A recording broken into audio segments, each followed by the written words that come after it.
When faith needs a voice, a false prophet always appears. Faith does not collapse when the leader disappears. It waits. It listens. It searches for the next voice willing to speak with authority. That is where this story begins. Not with Samuel Bateman, but with a silence. The silence left behind when a prophet is removed from sight, yet never removed from belief.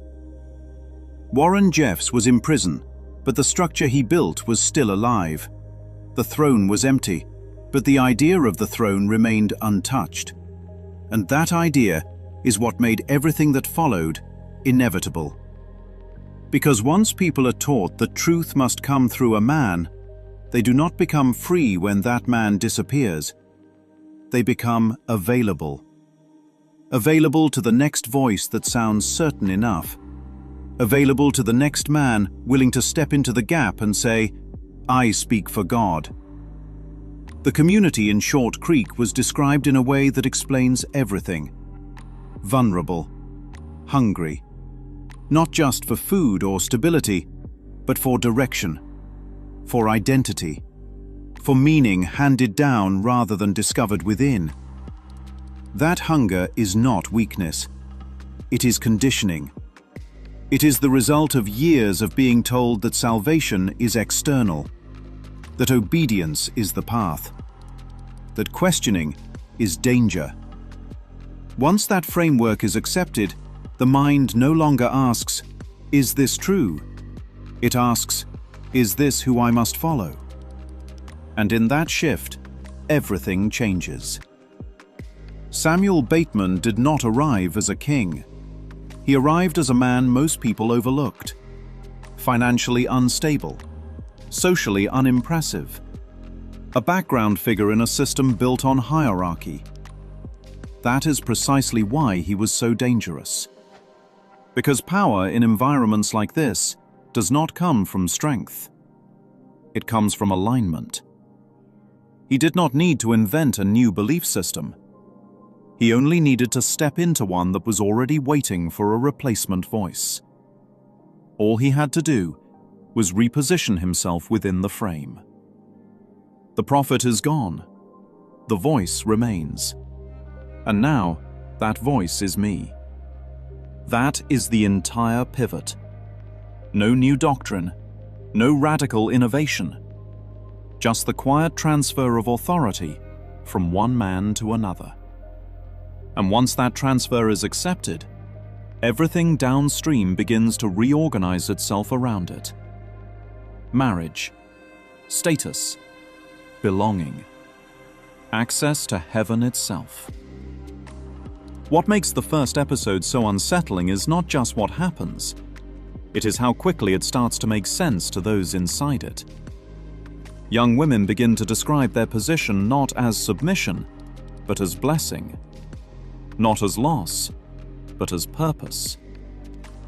One of the most revealing lines comes quietly, almost innocently. What more could a girl ask for than to belong somewhere? That is the bait beneath everything. Not control, not even power. Belonging. Because once belonging is secured, the mind will reinterpret almost anything to preserve it.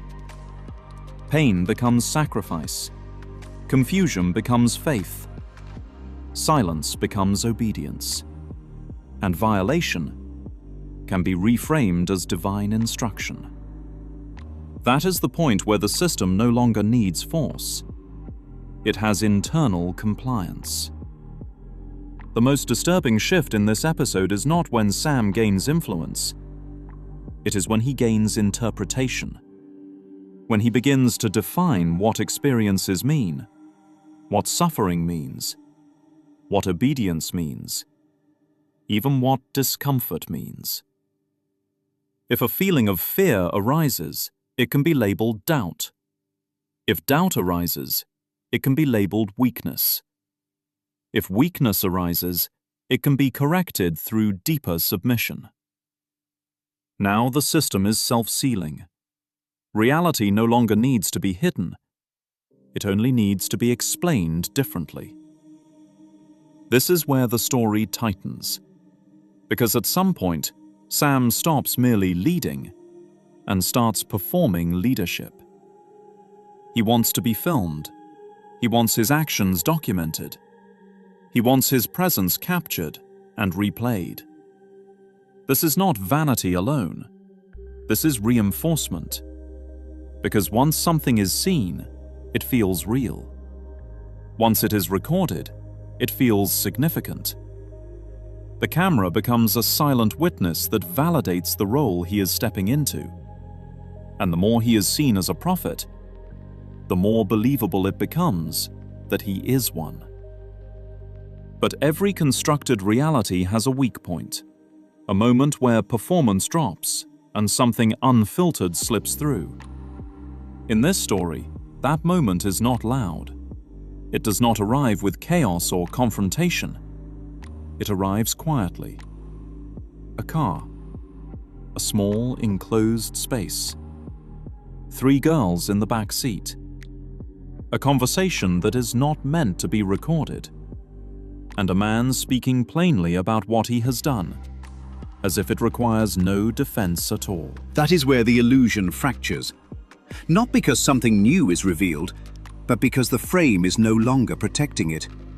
The same actions that were once explained as spiritual now stand exposed without interpretation. And without that interpretation, they cannot survive scrutiny.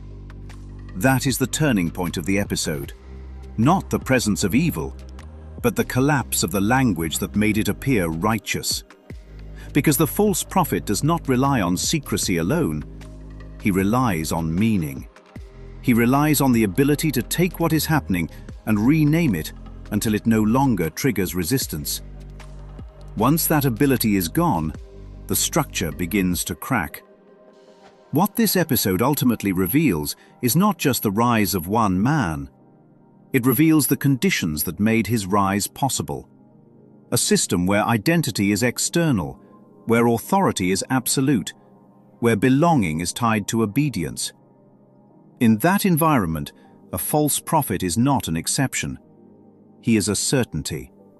Because someone will always step forward to fill a vacuum when people believe they cannot stand without one. And so the real question is not whether Sam Bateman was a liar. That answer is obvious.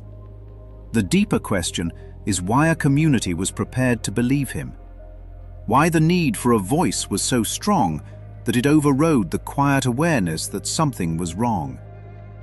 Because once faith requires a human channel to exist, it becomes vulnerable to anyone willing to claim the role. And that is where this story truly begins. Part 2 moves deeper into the machinery of control, because once the voice is accepted, the next step is not persuasion, it is escalation. The only question is how far belief can be stretched before it finally breaks.